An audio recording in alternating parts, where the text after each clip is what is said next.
ఇప్పుడు assembly sessions జరుగుతున్నాయి కదా సార్, 8 నుంచి జరిగే అవకాశం ఉంది. సో ఏమి చర్చించే అవకాశం ఉంది సార్? ఇది అంటే ముందు బడ్జెట్ సమావేశాల పేరుతో జరుగుతుంది కాబట్టి అమ్మ ఫస్ట్ 3 to 4 days నదుల మీదనే జరుగుతుందమ్మా. ఇరిగేషన్ ప్రాజెక్టులు అయిపోయిన తర్వాత దాంట్లో కేసీఆర్ గారు అటెండ్ అయితే బాగుంటుందని కోరుకుంటున్నాము.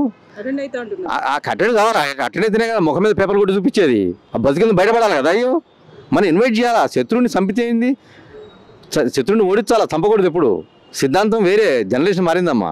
మన శత్రువుని ఓడించాలంటే ఏం చేయాలంటే ఆయన ఏం తప్పు చేసినా ఆయన ఎదురుగా పెట్టాలి. మనం డెఫినెట్గా అసెంబ్లీలో ఆయన కూర్చోవాలా, ఆ చర్చకి ఆయన సమాధానం చెప్పాలా, ఆ రిపోర్ట్కి ఆయన చెప్పాలా, రెస్పాన్సిబిలిటీ తీసుకోవాలా. చాలా ఉంది. ఇంకా అక్కడ ఇంకెన్ని అబద్ధాలతో మనం చూడాలి కదా. మరి ఇరిగేషన్ అయిపోయిన తర్వాత నెక్స్ట్ రెవెన్యూ ఒకటి ఉంటుందండి.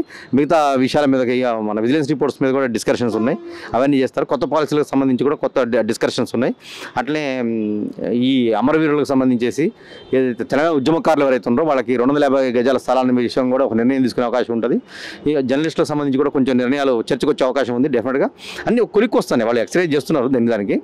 చూద్దాం, పాజిటివ్గా వెళ్తుంది కాబట్టి మనం చూద్దాం ఏం జరుగుతున్నది. ఇంకా ఎన్ని రోజులు పెడతారన్నది కూడా మనకు స్పష్టత ఇస్తారు ఈ 2-3 రోజుల్లో. మొత్తం మీద 8 నుంచి ఒక 10 రోజులు జరిగే అవకాశం ఉంటుంది.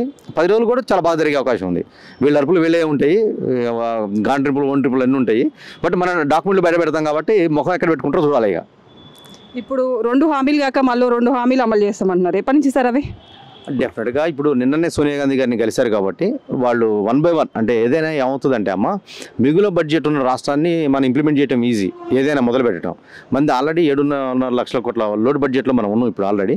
2 ప్రతి నెల శాలరీస్ ఇచ్చేదాన్ని సెట్ చేశారు కొంత చెప్పాలంటే. ఇంతకుముందు 10వ తారీఖు నుంచి 20వ తారీఖు అట్లా పడేది కాస్త ఇప్పుడు 5వ తారీఖులో పడే అవకాశం ఉంది. ఇంకా 2-3 నెలల్లో అది కూడా సెట్ చేసి 1వ తారీఖుకి ఎంప్లాయీస్కి శాలరీ పడే విధంగా ప్లాన్ చేస్తే ఎక్సర్సైజ్ జరుగుతుంది.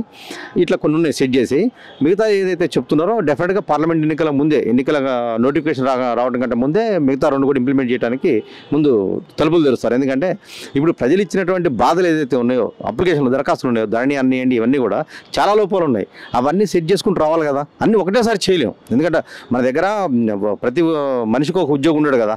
చేయాలంటే ప్రతి మనిషి ఇచ్చినటువంటి, ప్రతి కుటుంబం ఇచ్చిన దరఖాస్తుని పరిశీలించాలి కాబట్టి టైం తీసుకొని ముందుకెళ్ళే అవకాశం ఉంటుందమ్మా. డెఫినెట్గా 2 పథకాలు కూడా ఆల్మోస్ట్ అసెంబ్లీలో నాకు తెలిసేసి ఎండింగ్ సెషన్ రోజు డెఫినెట్గా దాన్ని అనౌన్స్ చేసే అవకాశం ఉంటుంది అఫిషియల్గా. మొత్తానికి అయితే అమలు చేస్తారమ్మా. పెద్దానికి ఒక పథకం ఉంది. ఎందుకంటే టీఆర్ఎస్ వాళ్ళు ఎవరు చెప్పినా వెళ్ళే, మేము చెప్పడానికి మేము ఉన్నాం కదా. డబ్బులు ఎలా వస్తాయో మాకు తెలుసు. ఇప్పుడే ఒక రేరాలో ఒక దొంగ దొరికాడు. ఒక 500 కోట్ల ఆస్తి వచ్చింది కదా గవర్నమెంట్కి. ఇట్లా ఒక 250 నుంచి 300 మంది ఉన్నారు దొంగలు. దీంతో ఒక 25% అప్పు తీరే అవకాశం ఉంది. అంటే సుమారు 2.5 లక్షల కోట్లు వచ్చే అవకాశం ఉంది ఈ దొంగల నుంచి. Thank you sir. Thank you.